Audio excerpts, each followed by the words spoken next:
Baik, halo semuanya. Selamat pagi, selamat siang, selamat sore, selamat malam, tergantung Anda menyaksikannya kapan.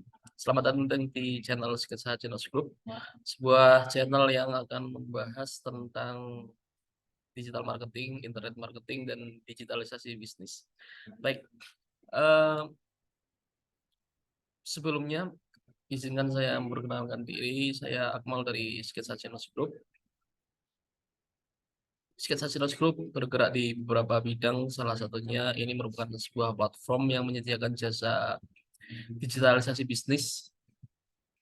Praktisnya kita bisa membantu para UMKM untuk go digital dengan membantu mereka membuatkan sebuah website company profile dan website homepage ataupun landing page.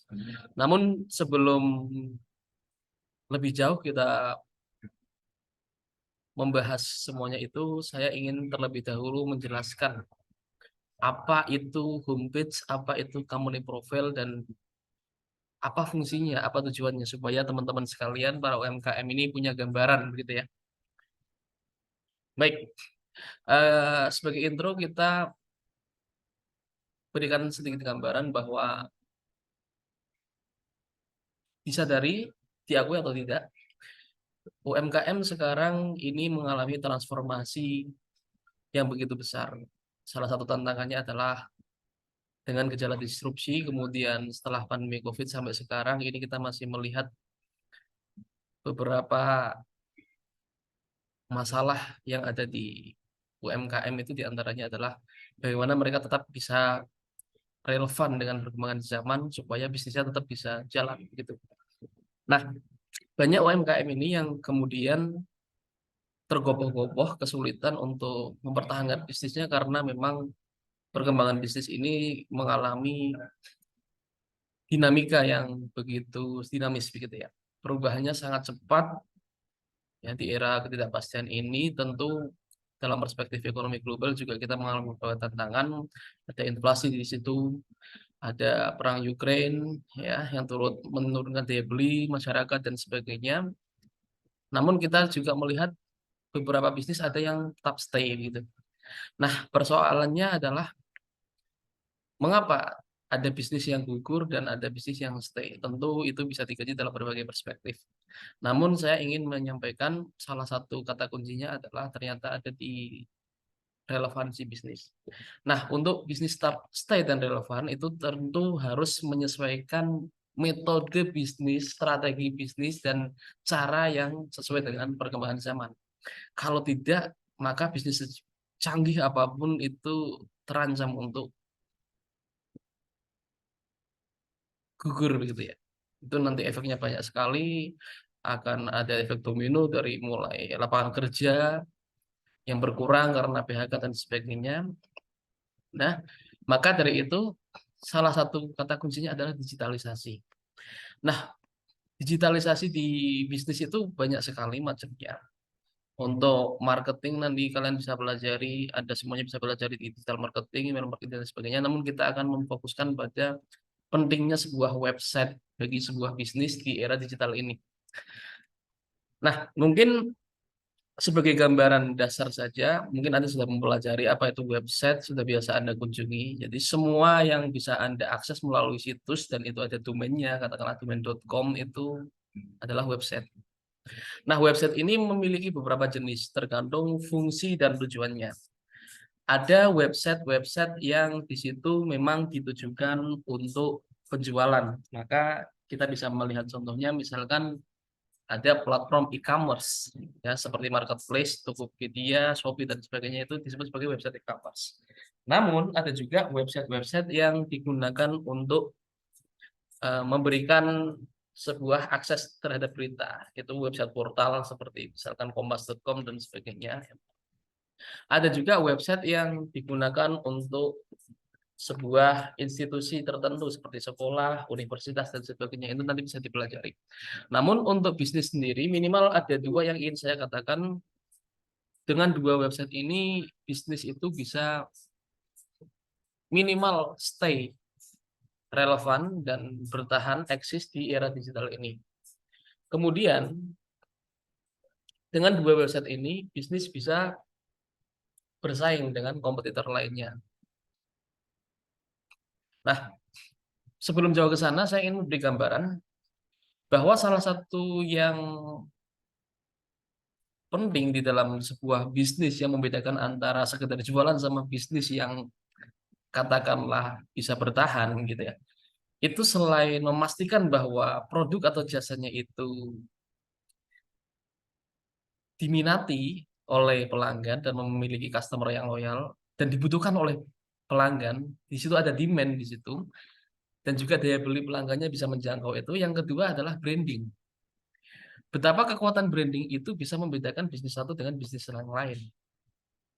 Harga suatu produk, let's say Adidas, Nike, atau mungkin beberapa produk branded lainnya, itu secara fungsional benefit, itu saya kira masih sama dengan beberapa brand sepatu yang lain.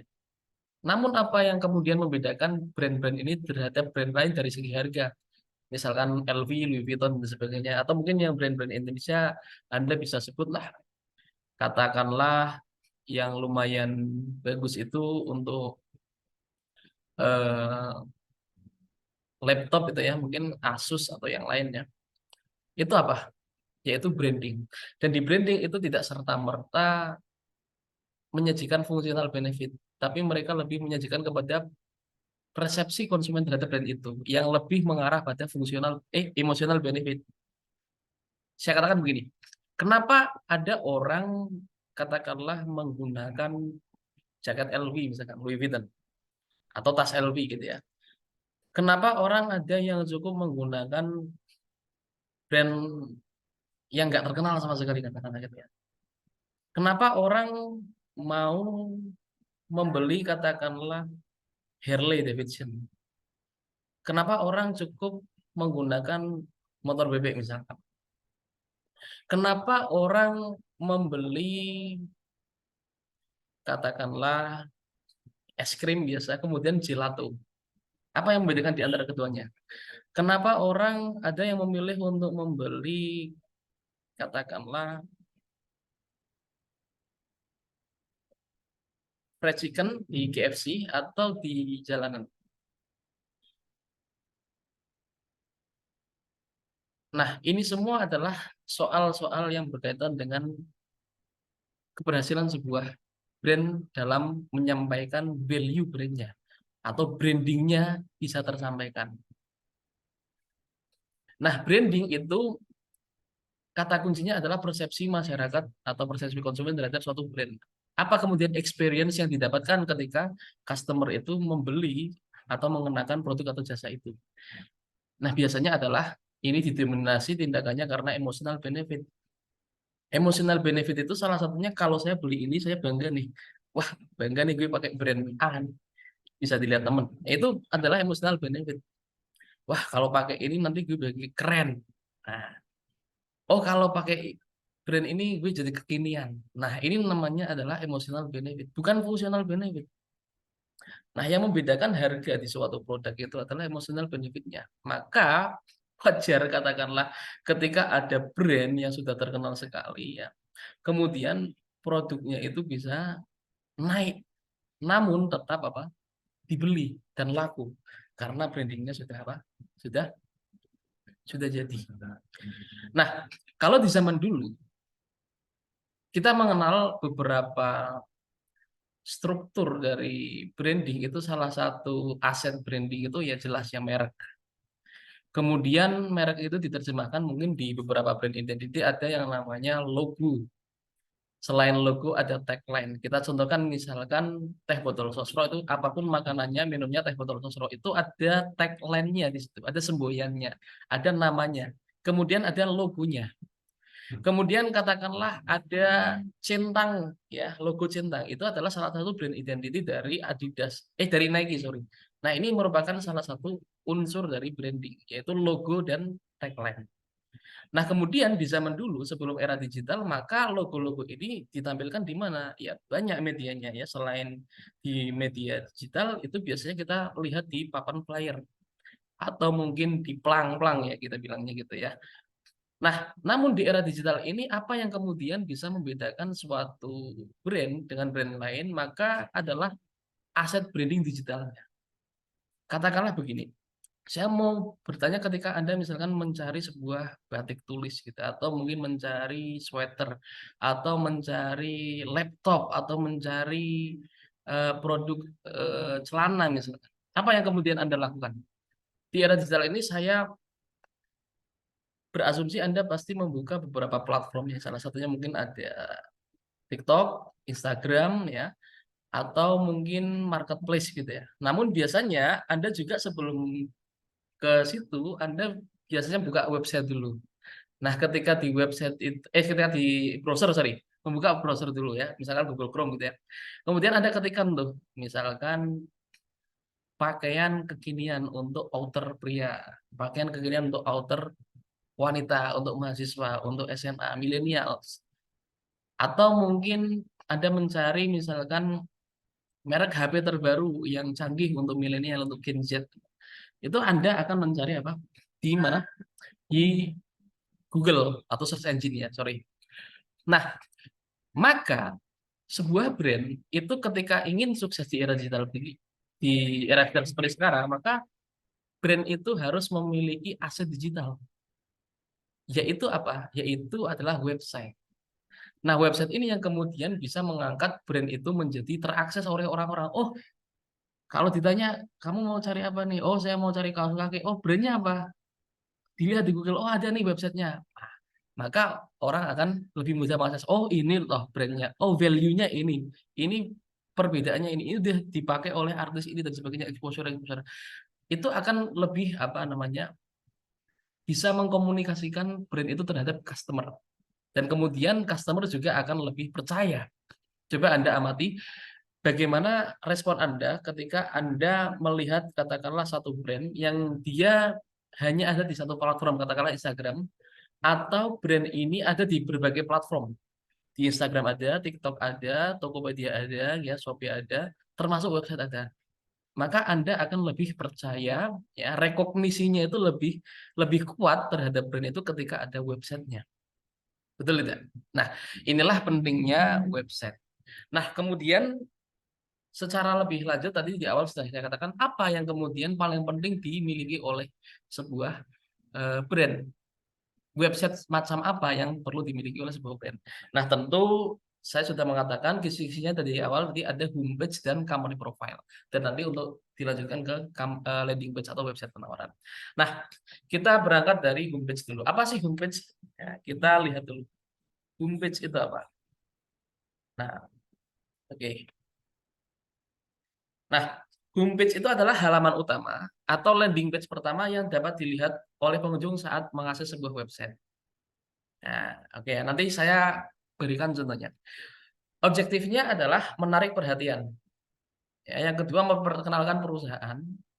Kemudian menavigasi halaman website yang intuitif. Jadi misalnya website itu terdiri dari beberapa menu. Ada menu katalog untuk check out, ada menu katakanlah untuk menghubungi admin ya, email atau WhatsApp. Kemudian ada menu testimonial ya, ada menu katakanlah yang berkaitan dengan konsultasi. Itu semua dirangkum di dalam sebuah halaman website. Yang halaman website ini kita kenal dengan yang namanya homepage. Gitu. Nah, kemudian homepage ini karena sifatnya yang sangat simpel atau semacam ikhtisar begitu ya, ringkasan dari sebuah isi keseluruhan website, maka biasanya homepage ini bisa digunakan untuk mendorong konversi dan interaksi. Konversi itu maksudnya misalkan di situ kita arahkan call to action-nya untuk menghubungi admin untuk berkonsultasi atau memesan itu bisa kita arahkan sebagai objektif konversi. Namun ketika misalkan hanya untuk konsultasi maka objektifnya adalah interaksi. Kemudian ikhtisar konten bisa ditampilkan di dalam website. Ya, ringkasan dari semua isi yang ada di website terkait dengan informasi produk, detail pengiriman misalnya kalau produknya fisik atau mungkin kalau itu merupakan produk digital bagaimana cara mengaksesnya itu semua bisa dirangkum dalam sebuah homepage. Nah, yang ketiga, nah ini yang saya bilang tadi aset digital. Di era digital semacam ini, branding itu bisa terbentuk dengan sangat mudah sebenarnya dan sangat ringkas ya dengan mengambil langkah digitalisasi. Jadi kalau dulu mungkin ketika ingin membuat brand itu agak susah ya. Kita harus katakanlah memiliki modal yang banyak, kemudian membuat konten di iklan TV gitu ya. Atau mungkin kita bergerilya begitu ya, menyebarkan brosur-brosur, stiker dan sebagainya, atau kita memasang pelang NFT atau bahkan eh, flyer ya di beberapa marka jalan gitu ya. Nah sekarang di era digital ini citra brand atau merek itu bisa tersampaikan dengan sangat singkat dengan adanya website. Katakanlah Anda memiliki bisnis, kemudian bisnisnya itu sudah memiliki website, Anda taruh saja itu di eh, media sosial yang paling banyak digunakan, katakanlah Instagram atau TikTok atau Twitter gitu ya. Kemudian Anda cantumkan tuh, mungkin barangkali bahkan di profil WA Anda ya. Kemudian orang bisa melihat, oh bahwa ternyata ada loh perusahaan A gitu ya, bergerak di bidang ini milik si Pak A atau Bu A gitu, atau Kak A atau Mbak A gitu ya. Oh bergerak di bidang ini. Ini bisa lebih lebih simpel, lebih ringan. Citra brandnya itu lebih kuat. Ya sekali lagi, ya ilustrasinya sederhana. Anda ketika misalkan mendengar sebuah brand dikasih kartu lama misalkan oleh orang, Pak saya punya eh, perusahaan nih bergerak di bidang ini. Oh ya saya coba lihat dong profilnya.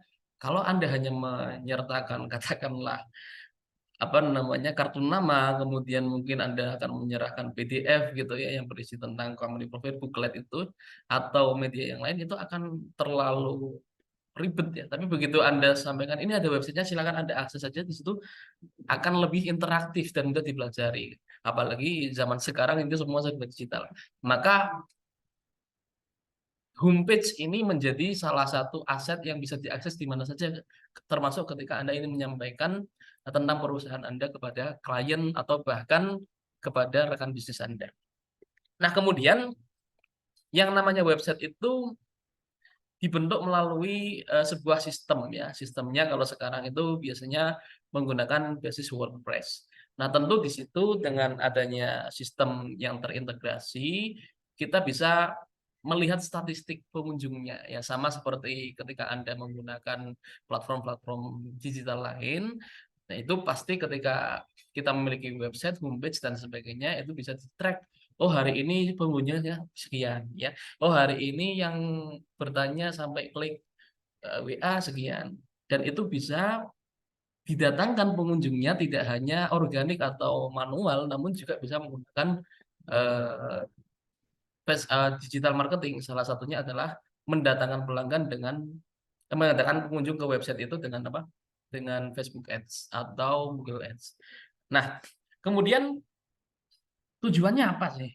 Ya tadi menarik minat pengunjung ya, kemudian memberikan ikhtisar konten dan menyediakan navigasi ke bagian-bagian website lain.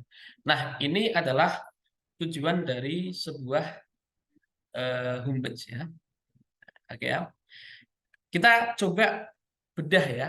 Bagaimana poin pertama dikatakan bahwa homepage itu bisa menarik perhatian melalui pesan yang menarik,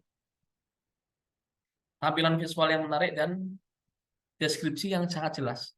Kita coba bukakan ya salah satu contohnya. Nah, ini bisa Anda lihat. Ini adalah contoh homepage sketsa Channels. Ya. Yang pertama disampaikan di sini adalah tujuannya untuk menampilkan pesan yang menarik. Ya.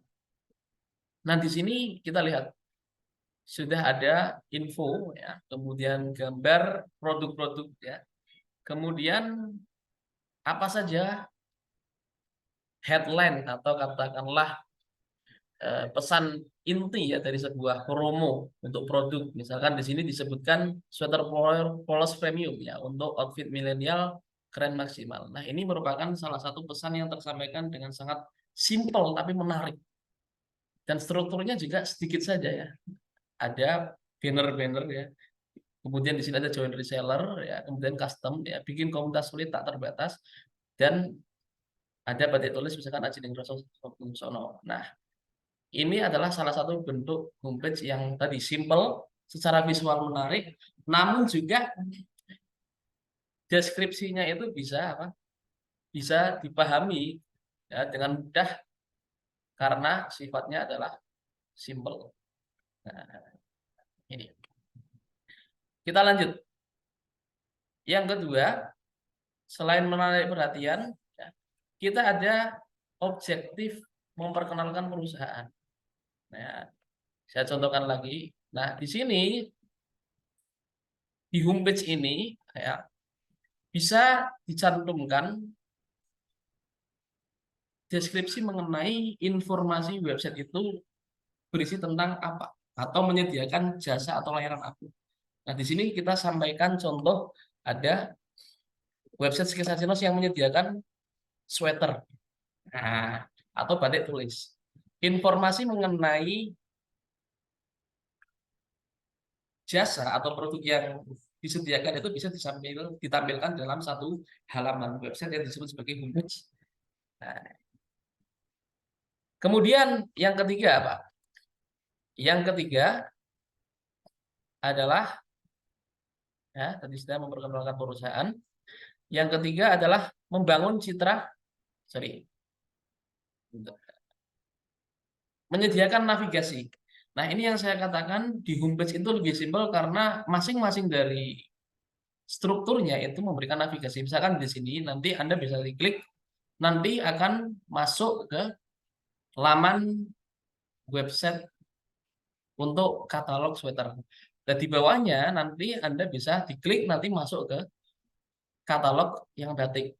Nah, ini semuanya berbentuk navigasi. Jadi semacam peta website begitulah ya, peta situs. Nah, maka homepage ini sifatnya memang meringkas, sederhana. Dan semua yang ada di website itu, daripada Anda bingung ya nanti mengelaborasi, nanti di sini ada banyak menu ya, macam-macam ini. Nah, kita lihat dulu homepage-nya. Oh, di sini ada batik. Oh, di sini ada sweater. Di sini ada sweater custom dan sebagainya. Semuanya disampaikan dalam bentuk-bentuk navigasi atau arahan ya, yang masing-masing itu bisa diringkas dalam satu halaman website. Nah, maka navigasi yang jelas dan intuitif ini bisa memudahkan pengunjung untuk menemukan informasi yang mereka butuhkan dengan cepat. Nah, ketika misalkan ada seseorang melihat Skisasinos, oh di sini ada sweater tapi ada batik juga. Wah, saya kebetulan lagi cari yang sweater, ya udah saya ngekliknya yang bagian sweater aja. Tapi kalau saya lagi cari batik, ya bagian batik aja.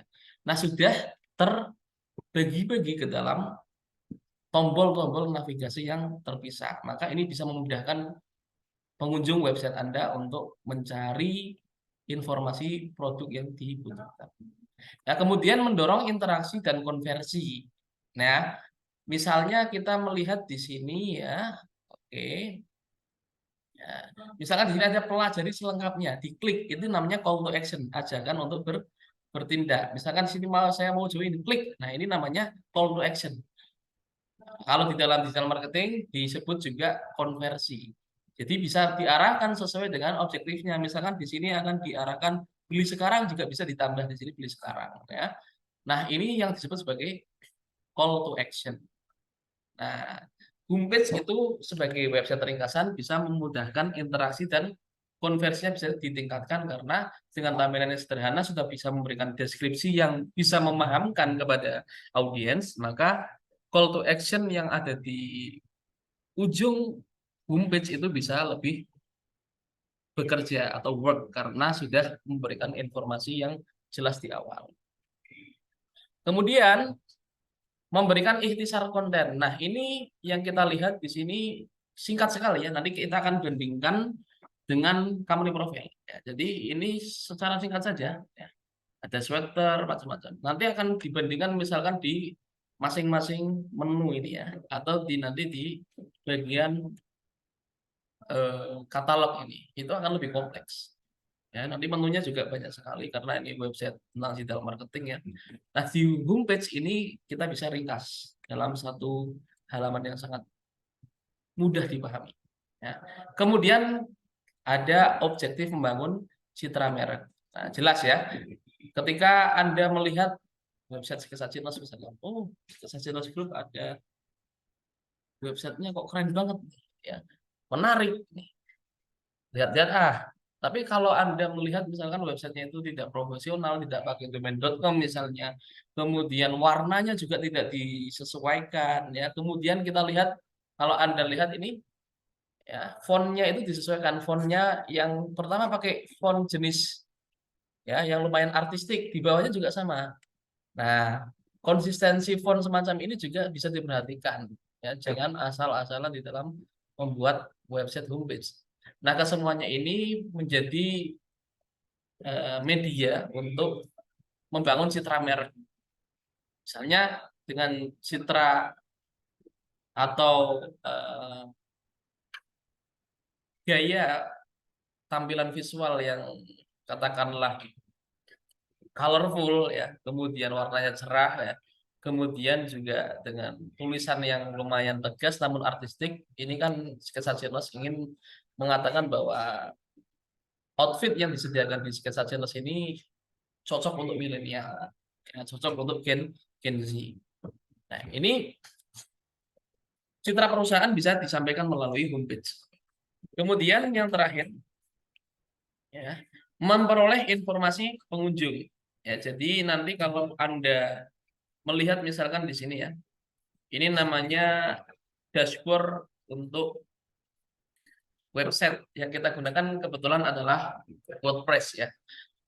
Nah, nanti kita bisa pelajari di sini, ya, bagaimana ya, pengunjung itu bisa dipantau perharinya, ada berapa pengunjung, ya, kemudian apa saja yang terjadi di situ, ada berapa post, ada berapa komentar, gitu ya. Ini ada berapa ini 7 daerah, ya, macam-macam. Nah, ini semua kemudian bisa dipelajari dengan adanya homepage. Artinya Anda ketika memiliki website homepage, Anda memiliki statistik kunjungan terhadap website Anda, ya, gitu ya. Kemudian apalagi ketika Anda misalkan menggunakan SEO, SEM, Google Ads atau Facebook Ads, di sini nanti akan lebih lengkap lagi informasinya. Nah, inilah kira-kira fungsi dari apa? Fungsi dari website homepage. Nah, sejauh ini semoga website homepage ini bisa dipahami, ya, fungsi dan urgensinya. Nah, adapun teman-teman kalau misalkan nanti ada pertanyaan atau ingin dibantu buatkan website homepage-nya, nanti bisa menghubungi ke kontak, nanti saya sediakan kontak WA di deskripsi, nanti di deskripsi video, dan juga Anda bisa berdiskusi dengan kita, dengan kami, melalui channel dan grup Telegram secara apa namanya, secara berkelanjutan, ya. Nanti akan kami berikan linknya di deskripsi. Nah, setelah ini nanti akan kami sampaikan, ya, materi yang kedua. Nanti silakan Anda teruskan, yaitu berkaitan dengan company profile. Apa perbedaannya nanti silakan untuk diikuti. Saya kira itu dulu. Semoga penjelasan tentang homepage ini bisa memberikan gambaran terhadap pentingnya digitalisasi bisnis.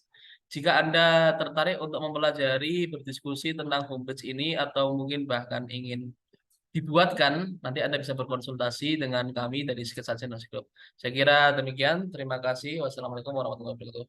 Semoga sukses bisnisnya. Terima kasih.